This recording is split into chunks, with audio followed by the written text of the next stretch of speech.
On sait qu'aujourd'hui, si on est aussi avancé dans les patients artificiels, c'est parce que on a des gros volumes de données et des grosses capacités de calcul. Et pour ça, je m'accroche toujours à cette ligne qui est la deuxième là. Quand on a décrypté le génome humain, alors j'oublie toujours, c'est 3,2 milliards de nucléotides, donc c'est beaucoup. Quand le génome humain a été décrypté, on a mis 13 ans.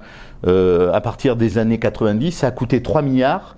Aujourd'hui, pour décrypter le génome humain et pour aller faire votre génome, alors en France c'est pas autorisé, mais en tout cas, c'est pas autorisé librement, ça se fait bien sûr.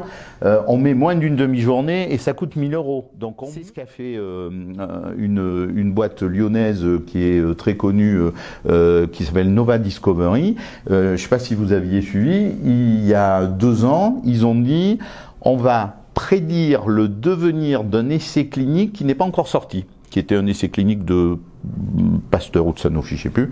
Et en tout cas, ils ont eu le même résultat que l'essai clinique qui, lui, a été fait dans les règles. Et là, on s'est tous dit, waouh, quand même.